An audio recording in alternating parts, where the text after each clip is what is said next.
أعوذ بالله من الشيطان الرجيم. بسم الله الرحمن الرحيم.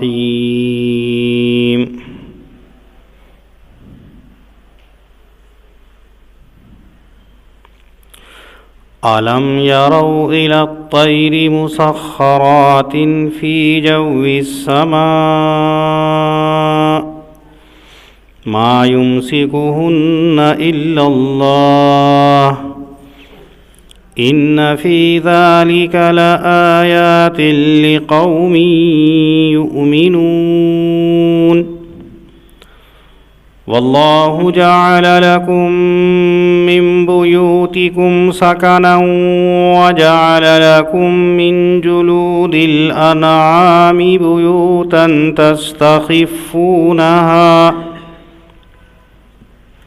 تستخفونها يوم ظعنكم ويوم إقامتكم ومن أصوافها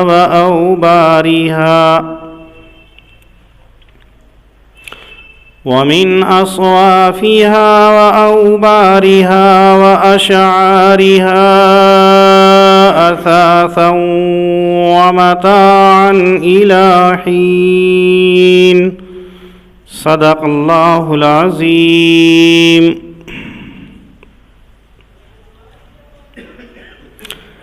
حضرت نبی اکرم صلی اللہ علیہ وسلم نے نبوت ملنے کے بعد میں لوگوں کو دعوت دینی شروع کی اور لوگوں سے یوں کہا: الہکم الہ واحد، تم سب کا پالن ہار، تم سب کا پروردگار ایک اللہ وحدہ لا شریک ہے. تو ان لوگوں کے اندر ہلچل مچ گئی جنہوں نے اپنے الگ الگ معبود بنا رکھے تھے، جو اپنے اپنے زعم اور اپنے گمان کے مطابق الگ عبادت کیا کرتا تھا. ان لوگوں نے حضرت نبی اکرم صلی اللہ علیہ وسلم کی مخالفت شروع کی. اللہ رب العزت نے قرآن کریم کے اندر توحید اور وحدانیت کی آیتوں کو نازل کر کے بتلا دیا کہ ہمارا پیغمبر، ہمارا رسول جو کہہ رہا ہے وہ سچ کہہ رہا ہے، اور پھر بہت ساری مثالیں دے کر کے یہ کہا کہ ایک رب بہتر ہے یا رب کے جو محتاج ہیں وہ بہتر ہے. پچھلی آیات کریمہ کے اندر اللہ نے مثالیں بھی دی تھی کہ دیکھو، ایک وہ انسان ہوتا ہے جو گونگا ہے، بہرا ہے، نابینا ہے، نہ کوئی کام کر سکتا ہے، نہ کوئی اپنا کام نبھا سکتا ہے، نہ کوئی ذمہ داری کو پورا کر سکتا ہے، بلکہ ایک طرح سے وہ اپنے مالک کے اوپر بوجھ ہوتا ہے. اور دوسرا وہ بندہ ہوتا ہے جو ہوشیار ہوتا ہے، زیرک ہوتا ہے، عقل مند ہوتا ہے، مال و دولت اس کے پاس ہوتی ہے، اپنی ذمہ داری کو بھی پورا نبھاتا ہے اور دوسروں کی ذمہ داری کو بھی برداشت کرتا ہے، اور وہ راہ خدا کے اندر لٹاتا رہتا ہے، اپنوں پر بھی خرچ کرتا ہے، پرایوں پر بھی خرچ کرتا ہے، بیگانوں پر بھی خرچ کرتا ہے. تو بتاؤ کون سا شخص بہتر ہوگا؟ جو بوجھ ہے وہ بہتر ہے یا جو دوسروں کا بوجھ اٹھا رہا ہے وہ بہتر ہے؟ پھر اللہ نے فرمایا تھا لعلکم تشکرون، تم احسان مانو، شکر ادا کرو کہ اللہ کی ذات وہ ہے جو اپنے ساری مخلوق، اپنی ساری کائنات، اپنے سارے بندوں کی ذمہ داری کو ادا کر رہا اور رات دن خرچ کرتا رہتا ہے، کبھی اس کے خزانے کے اندر کمی نہیں ہوتی ہے. وہ یا جن کو تم نے اپنے زعم کے اندر بنا رکھا ہے وہ کیسے ہو سکتے ہیں برابر؟ اب ان آیات کریمہ کے اندر اللہ تعالیٰ عبرت کے لیے انسانوں کو کہہ رہے ہیں کہ اگر تم اپنے رب کو پہچاننا چاہتے ہو، یوں تو قرآن کریم کے اندر بے انتہا اللہ نے ذکر کیے ہیں کہ ہمیں پہچاننا چاہتے ہو تو دن اور رات کے اندر غور و فکر کر لو۔ روز دن بھی ہوتا ہے، روز رات بھی آتی ہے، لیکن ہر دن سورج الگ نکلتا ہے، ہر دن سورج الگ ڈوبتا ہے۔ آپ کیلنڈر میں دیکھتے ہیں روزانہ اس کے طلوع اور غروب کے اندر بدلاؤ ہوتا رہتا ہے۔ کبھی رات چھوٹی ہوتی ہے، دن بڑا ہو جاتا ہے، کبھی کا دن بڑا ہوتا ہے، رات چھوٹی ہو جاتی ہے، کبھی دن ٹھنڈا ہو جاتا ہے، رات گرم ہو جاتی ہے، کبھی رات گرم ہوتی ہے، دن ٹھنڈا ہوتا ہے، کبھی دونوں برابر ہو جاتے ہیں، کبھی دونوں گرم ہو جاتے ہیں، کبھی دونوں ٹھنڈے ہوتے ہیں۔ یہ ساری چیزیں جو بدلی جا رہی ہیں، کون بدل رہا ہے؟ ان چیزوں کے اندر کوئی اپنے خاصیت نہیں ہے کہ دن خود ہی گرم ہو رہا، خود ہی ٹھنڈا ہو رہا، دن خود ہی ٹھنڈا ہو رہا، خود ہی گرم ہو رہا، ایسا نہیں۔ یقیناً ان کے اندر نشانیاں ہیں۔ ان فی ذلک لآیات لمن یذکرون، جو اللہ کے بارے میں غور و فکر کرتا ہے وہ اللہ کی ان نشانیوں کو دیکھ کر کے پہچان لیتا ہے کہ رب کوئی ہے کوئی ایسی ہستی جو یقیناً اس کائنات کو چلا رہی ہے، یقیناً کوئی رب ہے جو ہمارے سارے کام کو انجام دے رہا ہے۔ انہی کو بیان کیا، الم یروا الی الطیر مسخرات فی جو السماء، آپ آسمان کے اور زمین کے بیچ کی فضا کے اندر دیکھیے کہ پرندے جو ہوتے ہیں وہ بندھے ہوئے قطار کے اندر آسمان کی فضاؤں کے اندر، آسمان کی ہواؤں کے اندر اڑتے رہتے ہیں۔ آپ نے دیکھا ہے غول کا غول ہے، پرندوں کا ساتھ جا رہا ہے، ساتھ آ رہا ہے۔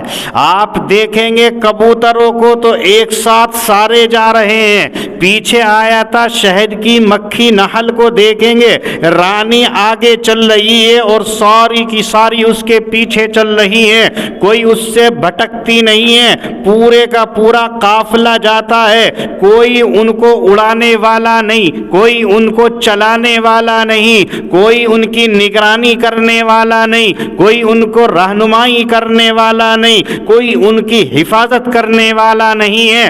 اس کے باوجود وہ فضا کے اندر اڑتے ہیں۔ کون اڑا رہا ہے؟ کون ہے جو ایک جگہ باندھ کر کے رکھ رہا ہے؟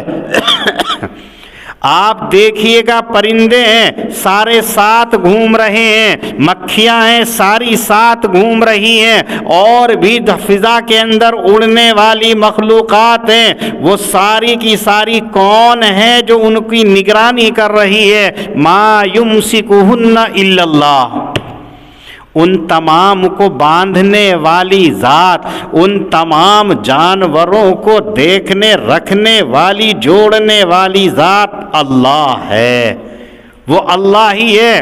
اور اس کے اندر نشانیاں ہیں، آپ غور کر کے دیکھیں، کسی چیز کو آپ پیچھ پہ سے چھوڑے ایک دم سے نیچے آ جائے گا۔ ان پرندوں کو بغیر کسی ٹیک کے، بغیر کسی سہارے کے، بغیر کسی مقناطیسی کشش کے، کون سی ذات ہے جو فضا کے اندر روکے ہوئی ہے؟ اگر ذرا سا بھی انسان غور کر لے کہ ہم بھی تو انسان ہیں، ہم کیوں نہیں اڑ رہے ہیں؟ آپ اڑیں گے تو سہارا لے کر کے اڑیں گے۔ آپ اگر کہیں کہ ہوائی جہاز بھی تو اڑ رہا ہے، ہیلی کاپٹر بھی تو اڑ رہا ہے، پیراشوٹ کے اندر انسان بھی تو اڑ رہا ہے، تو اگر پرندے اڑ رہے ہیں تو اس میں کیا کمال کی بات ہے؟ یہ مشین ہے۔ آپ دیکھتے ہیں مشین میں خرابی آتی ہے، دھڑام سے نیچے آ پڑتا ہے۔ کبھی آپ دیکھتے ہیں طیارہ کریش ہو گیا، جہاز جو ہے خراب ہو گیا، نیچے آ پڑا، ہیلی کاپٹر نیچے آ گیا، سیارے نیچے آ گئے ہیں، پیراشوٹ نیچے آ گیا ہے، لیکن ان تمام کو دیکھیے ان کے اندر کوئی نہ مقناطیسی کشش ہے، نہ ان کے اندر کوئی آلہ لگایا گیا ہے، پھر بھی وہ اڑ رہے ہیں۔ جیسے آپ زمین پر چلتے ہیں ایسے ہی وہ فضا کے اندر چل رہے ہیں۔ اور مزید غور کر کے دیکھیے، کبھی جانور آپس کے اندر ٹکراتے نہیں ہیں۔ آپ نے دیکھا ہوگا فضا کے اندر کتنی چیل، کتنے کوے، کتنے کبوتر اور کتنی چڑیے، کتنے پکشی آپس کے اندر ہوتے ہیں، کبھی آپ نے نہیں دیکھا کہ وہ آپس کے اندر ٹکرا گیا ہے۔ ان تمام کو چلانے والی یقیناً کوئی ذات ہے۔ اسی کے اندر غور کر لے تو یقیناً انسان سمجھ جائے گا کہ اس کائنات کو بنانے والا، اس کائنات کو چلانے والا، ان تمام چیزوں کی نگرانی کرنے والی کوئی ذات ہے، اور وہ اللہ کو مان لے گا۔ اسی طریقے سے آپ دیکھیے ان پرندوں کے اندر کتنی نشانیاں ہیں، کہیں بھی چلے جاتے ہیں لیکن لوٹ کر اپنے ٹھکانے پر آ جاتے ہیں۔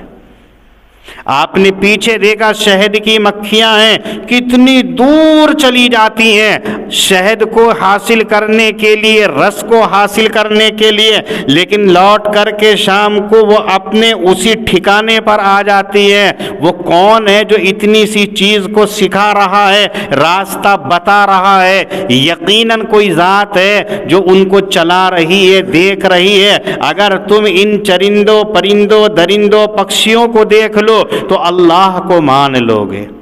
اسی طریقے سے علامہ آلوسی رحمۃ اللہ علیہ فرماتے ہیں، اگر انسان اپنی ذات کے اندر غور کر لے تو یقیناً وہ اللہ کو مان لے گا۔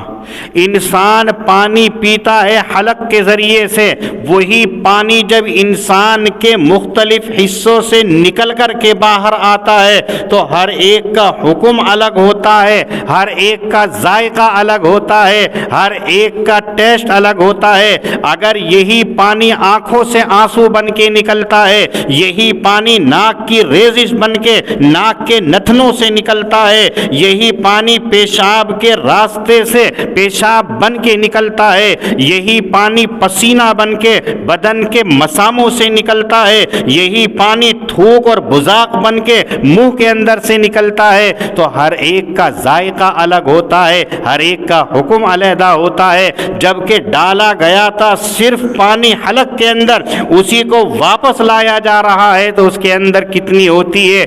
اسی سے پہچان لیجئے آپ کے اندر کسی انسان نے مشین نہیں لگائی ہے، آپ جان لیجئے کسی انسان نے اس کے اندر صنعت نہیں کی ہے، لیکن اس کے باوجود یہ سارے کام ہو رہے ہیں، تو یقیناً کوئی ذات ہے جو اس کو انجام دے رہی ہے، اور وہ ذات ہے الا اللہ، اللہ رب العزت ہے کہ اللہ ان تمام کام کو چلا رہے ہیں۔ عقل مند آدمی، ہوشیار مند آدمی، خرد آدمی اس کو پہچان لے گا۔ واللہ جعل لکم من بیوتکم سکنا، اللہ رب العزت کی ذات وہ ہے جس نے تمہیں عدم سے وجود بخشا، جس نے تمہیں ایک بیکار اور گندے پانی سے ایک ایسا سانچے کے اندر ڈال کر کے عمدہ نمونے کے اندر دنیا کے اندر بھیجا، جس کو قرآن کے الفاظ کے اندر کہا لَقَدْ خَلَقْنَا الْإِنسَانَ فِي أَحْسَنِ تَقْوِيمٍ، کہ انسان کو سب سے عمدہ سانچے کے اندر ڈھال کر کے دنیا کے اندر بھیجا۔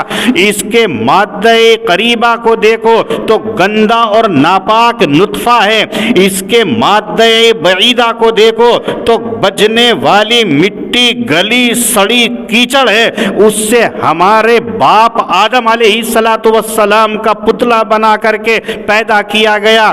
دونوں نطفوں کو دیکھو تو سوائے نجاست اور گندگی کے کچھ نہیں آتا ہے، اس کے اندر سوائے خرابی کے کچھ نہیں ہے، لیکن اللہ کی ذات وہ ہے کہ اس نے ہمیں اشرف المخلوقات بنایا، اور صرف اشرف مخلوقات نہیں بلکہ یوں کہہ دیا انی جاعل فی الارض خلیفہ، کہ ہمیں مجھے یعنی اللہ رب العزت نے انسان کو پیدا کر کے یوں کہہ دیا میں نے اپنا نائب اور اپنا خلیفہ چنا ہے، اپنا نائب بنایا ہے، اپنا ماتحت بنایا ہے۔ اور کوئی نائب جو ہوتا ہے جانتے ہیں کہ جب اصل نہیں ہوتا ہے تو اس کا مقام وہی ہو جاتا ہے، تو نیابت کا کام اللہ نے اس حضرت انسان کے سپرد کیا۔ اتنا عظیم الشان مخلوق ہونے کا شرف بخشا، اتنی عظیم ترین مخلوق انسان کو بنائی، لیکن دنیا کے اندر ویسے ہی نہیں چھوڑا۔ جب دنیا کے اندر آیا تو اس کے رہنے کے لیے ٹھکانے کی ضرورت تھی، اس کے رہنے کے لیے مکان کی ضرورت تھی، اس کو رہنے کے لیے ایک جھونپڑی کی ضرورت تھی، عمارت اور بلڈنگ کی ضرورت تھی۔ اور اس عمارت اور بلڈنگ کو صرف عمارت اور بلڈنگ نہیں بلکہ ایسا کہ جہاں اس کو قلبی سکون مل جائے۔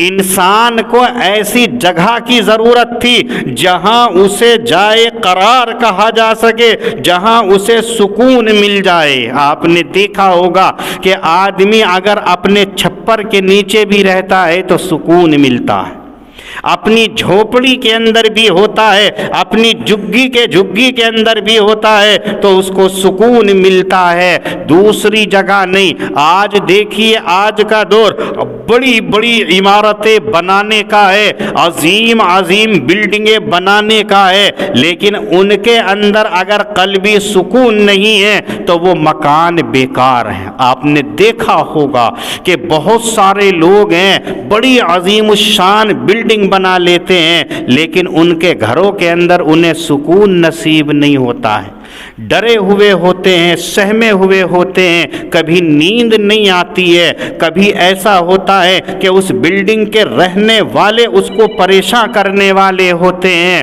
اس بلڈنگ کے رہنے والے جو ہوتے ہیں اس کو ستانے والے ہوتے ہیں، ایسے ہوتے ہیں تو ان کو قرار نہیں۔ ہاں وہ مکان کہ جس کے اندر انسان ٹھنڈی آہیں بھر سکے، وہ جگہ کہ جہاں سکون کی نیند آ سکے، وہ جگہ جہاں اس کو قرار آ سکے، وہ سب سے عمدہ ہوتا ہے۔ اللہ کہتے ہیں جعل لکم من بیوتکم سکنا، اللہ کی ذات وہ ذات ہے کہ جس نے تمہارے گھر بنائے تمہارے بسنے کے لیے، جس جگہ تمہیں سکون ملے۔ آپ دیکھیے بلڈنگ میں ہے لیکن ایک آدمی ہے جو جھوپڑ پٹی کے اندر رہتا ہے، آپ دیکھیے دن بھر کام کر کے آتا ہے، رات کو جب اپنے بسترے پر آ کر کے لیٹتا ہے دنیا وما فیہا سے غافل ہو کر کے ایسی میٹھی نیند کی وادیوں میں پہنچ جاتا ہے کہ کسی کے آغوش کے اندر لیٹا ہوا ہے، جب سو کر کے اٹھتا ہے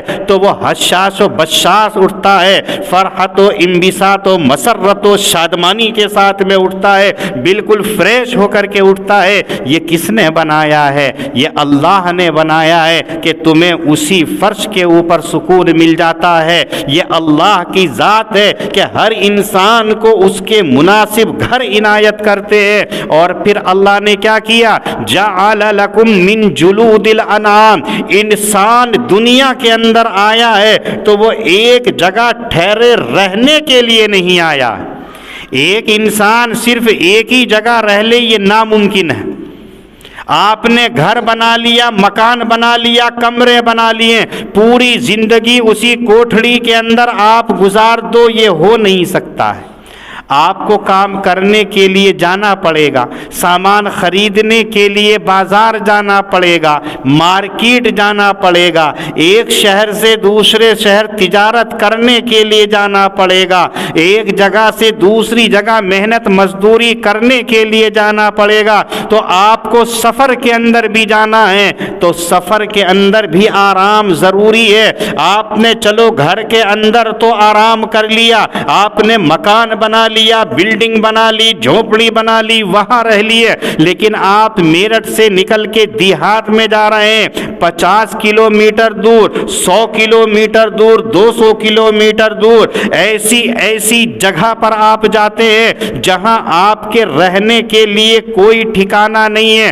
آج تو یہ ہے آپ ایک شہر سے دوسرے شہر کے اندر گئے تو وہاں کرائے پر آپ نے کمرہ لے لیا، کرائے پر آپ نے مکان لے لیا، کرائے پر آپ نے بلڈنگ لے لی، لیکن بہت سارے کام ایسے ہوتے ہیں کہ آپ کو جنگلوں میں کرنا پڑتا ہے کام، ویرانوں کے اندر کام کرنا پڑتا ہے، میدان کے اندر کام کرنا پڑتا ہے، چٹیل زمین کے اندر کرنا پڑتا ہے، وہاں کوئی آپ کے لیے مکان کی سہولت نہیں ہوتی ہے۔ اللہ کہتے ہیں وہاں بھی ہم نے تمہیں محروم نہیں کیا، وہاں بھی ہم نے تمہارے لیے انتظام کر دیا ہے کہ تمہارے لیے جانوروں کی کھالوں سے خیمے تیار کرا دیے ہیں، جانوروں کی خالوں سے تمہارے لیے ڈیرے تیار کرا دیے ہیں جن کو ہم تمبو کہتے ہیں۔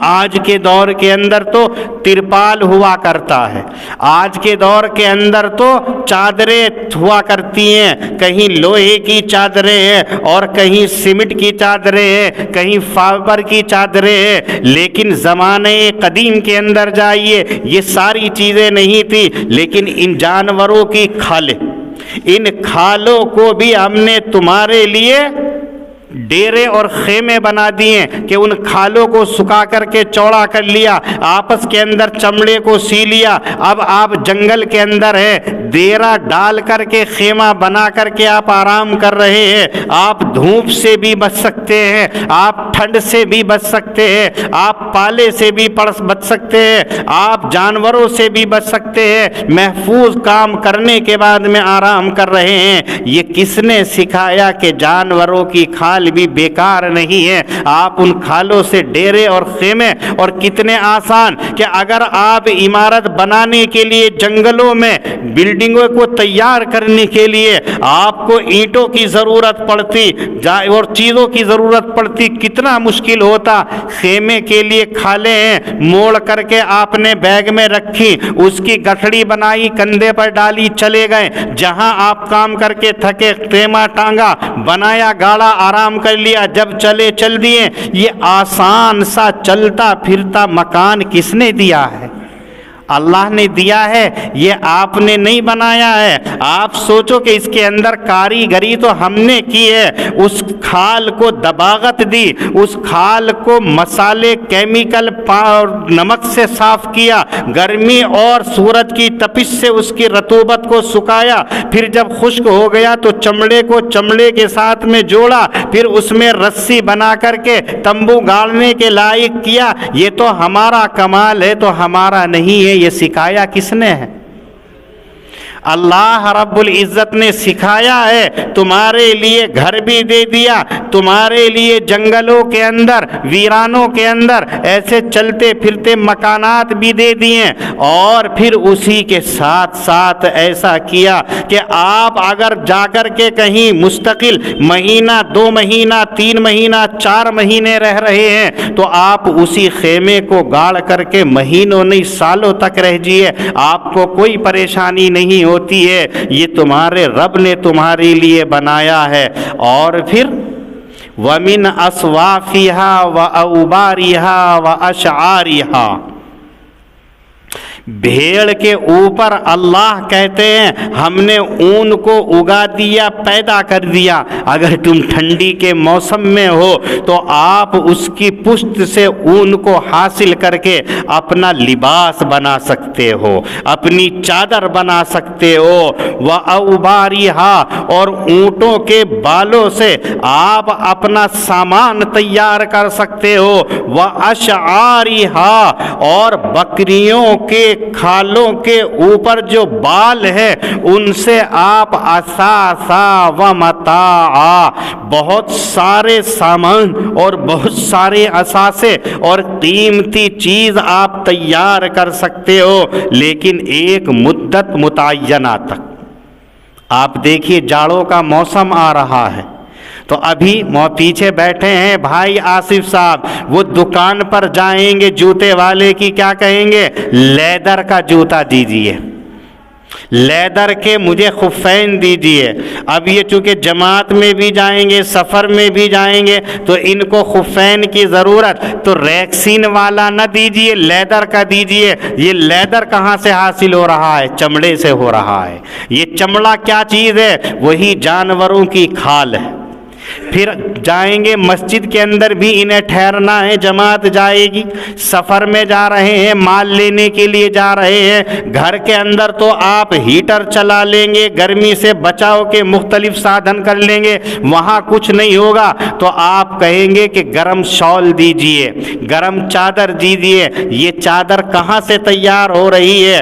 بکریوں کی بالوں سے تیار ہو رہی ہے، اور جو بھیڑوں کے اوپر اون ہے اس سے تیار ہو کر کے یہ ہماری چادر آ رہی ہے۔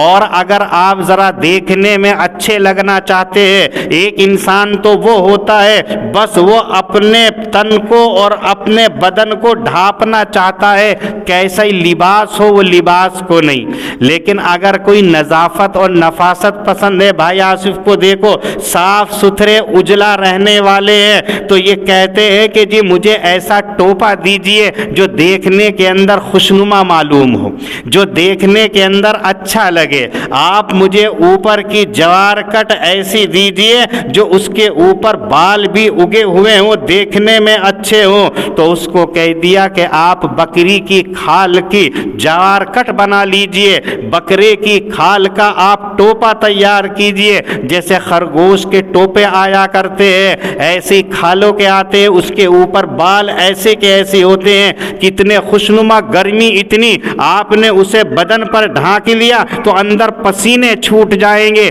کوئی آپ کو کھال والا نہیں کہے گا، اتنی اس کے اندر صنعت کر لی جاتی ہے کہ پتہ ہی نہیں چلتا ہے کہ یہ بال ہے یا اس کے اوپر کسی اور چیز کا کام کیا گیا ہے۔ ایسے ٹوپے آتے ہیں، ایسی جوار کٹ آتی ہے، ایسے جوتے آتے ہیں، خفین آتے ہیں۔ اللہ رب العزت فرما رہے ہیں یہ ساری کس چیز سے بنا رہے ہو تم؟ یہ ہم نے ہی تو تمہیں دیا ہے کہ اونٹوں کے بالوں سے تیار کر لو، بکری کے بالوں سے تیار کر لو، ایسی اون سے جو بھیڑوں کی پشتوں کے اوپر ہے ان سے تیار کر لو۔ آپ دھاگا حاصل کرتے ہو کپاس سے، سوت سے اور روئی سے، لیکن ان کی عمر چھوٹی ہوتی ہے۔ آپ کوٹن کے کپڑے پہنیے، 6 مہینے کے بعد میں آپ کے ختم ہو جائیں گے، کپڑے والوں سے معلوم کر لو۔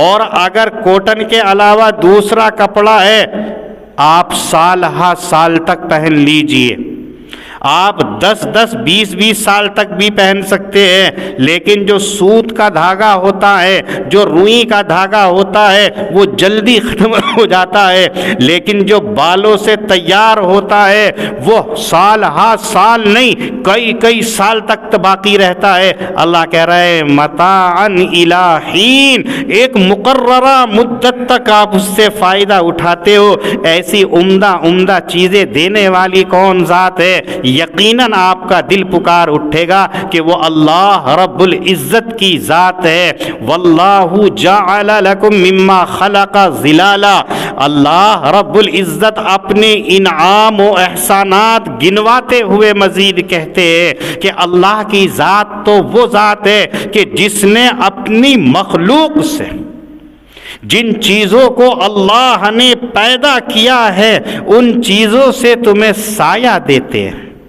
آپ کے پاس سایہ نہیں ہے، پہاڑ اللہ نے بنا دیے ہیں، آپ کے پاس سایہ نہیں ہے، اللہ نے شجر اور درختوں کو اگا دیا ہے، آپ ان پہاڑوں کے اندر، آپ ان درختوں کے نیچے بیٹھ کر کے گرمی سے، تپش سے، دھوپ سے اپنے آپ کو بچا لیتے ہو اور ان سے سایہ حاصل کرتے ہو، جبکہ وہ خالصتاً اللہ کی مخلوق، اللہ نے پہاڑوں کو، اللہ نے درختوں کو بنا دیا، لیکن اس کے سائے تمہیں دے دیے، تم بیٹھ کر کے سکون گرمی کے موسم کے اندر دیکھیے، جب آپ کی جو مصنوعی لائٹیں ہوتی ہیں یہ بھاگ جاتی ہے، آپ اے سی کے اندر ہے لیکن اے سی بھی فیل ہو جاتا ہے، جب لائٹ بھاگ جاتی ہے پریشانی ہوتی ہے، کہیں قرار نہیں ملتا ہے، تو آپ درختوں کے سائے میں جا کے بیٹھتے ہیں، آپ پہاڑوں کے سائے کے اندر جا کر کے بیٹھتے ہیں، کھلے میدان کے اندر تو ہوائیں آتی ہیں، وہ آپ کو راحت پہنچاتی ہیں۔ اللہ کہہ رہے ہیں یہ سائے تمہیں ہم نے کس لیے دیے ہیں؟ کوئی اور نہیں ہے، یہی درخت ہوتے ہیں اور یہی پہاڑ ہوتے ہیں، لیکن کبھی ان کا سایہ ختم ہو جاتا ہے، رات ہوتی ہے تو آپ درخت کا سایہ حاصل کر کے دیکھیے اس کی چھاں کہاں نظر آئے گی، آپ پہاڑ کا سایہ ڈھونڈیے کہاں نظر آئے گا۔ اور پھر ہے جعل لکم من الجبال اکنانا، کبھی کبھی ایسا ہوتا ہے کہ تمہارے سارے دنیا کے اندر دوست نہیں ہوتے ہیں، دنیا کے اندر کوئی یوں کہہ دے کہ میرا کوئی دشمن نہیں ہے، ایسا نہیں ہو سکتا ہے، کسی نہ کسی کو کبھی نہ کبھی کوئی تکلیف پہنچ جاتی ہے اور وہ اپنے دل کے اندر رکھتا ہے۔ تو کبھی ایسا ہوتا ہے آپ کا دشمن، آپ کا مخالف، آپ سے ناراض شخص جو ہے وہ آپ کے پیچھے پڑ جاتا ہے، آپ کو مارنا چاہتا ہے، آپ کو تکلیف پہنچانا چاہتا ہے، تو ہم نے تمہارے لیے پہاڑوں کو چھپنے کی جگہ بنا دیا۔ حضرت نبی اکرم صلی اللہ علیہ وسلم کو آپ دیکھیے گا کہ نبی اکرم صلی اللہ علیہ وسلم کے پیچھے جو ہے مکے کے کچھ جو وہ ہیں دشمنان وہ پیچھے پڑے ہیں، تو آپ ہجرت کرنے کے لیے مدینہ منورہ کی طرف اگر جا رہے ہیں تو راستے کے اندر آپ جانتے ہیں کہ آپ غار ثور کے اندر جا کر کے چھپ جاتے ہیں، 3 دن تک آپ وہاں رہتے ہیں۔ قرآن کریم کہہ رہا ہے کہ پہاڑوں کو ہم نے بنایا ہے تمہاری چھپنے کی جگہ کہ تم وہاں چھپ کر کے اپنے دشمنوں سے محفوظ رہ سکتے ہو۔ تو یہ ایسا ٹھکانہ کس نے دیا ہے، ایسی جگہ کس نے دی ہے؟ وہ یقیناً اللہ کی ذات ہے۔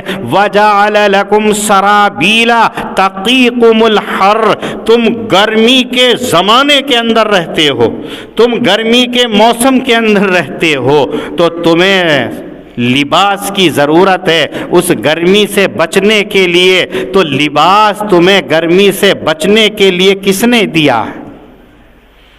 عرب کا علاقہ ریگستانی علاقہ ہے، وہاں سردی جلدی نہیں ہوا کرتی ہے، وہاں بارشیں زیادہ نہیں ہوا کرتی ہیں، وہاں گرمی ہی گرمی ہوتی ہے، اسی لیے تقیکم الحر کا لفظ استعمال کیا اللہ نے کہ تمہارے سامنے گرمی ہی گرمی ہوتی ہے، تو اس گرمی سے بچانے کے لیے لباس کو تمہیں دیا ہے۔ کس نے بنایا ہے؟ یقیناً اللہ نے بنایا ہے۔ اور کبھی ایسا ہوتا ہے کہ دو لشکر آپس کے اندر ٹکراؤ کرتے ہیں، جب آپس کے اندر اختلاف ہوتا ہے، جنگیں ہوتی ہیں، لڑائیاں ہوتی ہیں، پہلے زمانے کے اندر آپ نے دیکھا ہے کہ آمنے سامنے کا مقابلہ ہوا کرتا تھا، لوگوں کے ہاتھوں کے اندر تلواریں ہوا کرتی تھی۔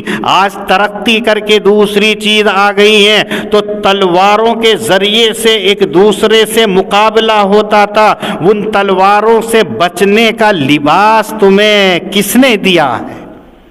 جو لوہے کی زرہیں ہوتی ہیں وہ تمہیں کس نے دیا ہے؟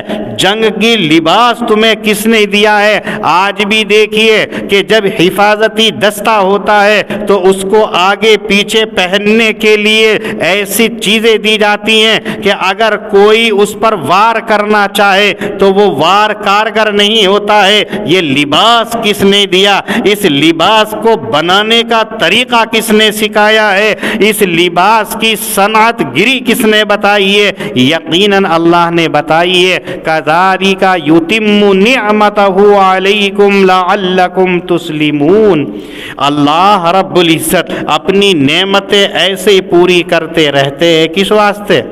اگر عقل ہے تو تم اللہ کو مان لو، عقل ہے تو سمجھ جاؤ کوئی ذات ہے، کوئی پروردگار ہے۔ یہ تمام چیزیں انسانوں کو بتلانے کے لیے ہے کہ جب انسانوں کے سامنے یہ آتی ہے تو یقیناً وہ اس کی طرف رجحان رکھتا ہے۔ الم یروا الی الطیر مسخرات فی جو السماء، کیا نہیں دیکھتے ہو اڑتے ہوئے پرندوں کی جانب کہ وہ باہم بندھے ہوئے ہیں آسمان کی ہواؤں میں۔ ما یمسکہن الا اللہ، نہیں باندھ رکھا ہے ان کو سوائے اللہ نے۔ ان فی ذلک لآیات لقوم یؤمنون، یقیناً اس کے اندر نشانیاں ہیں ایسے لوگوں کے لیے جو یقین رکھتے ہیں۔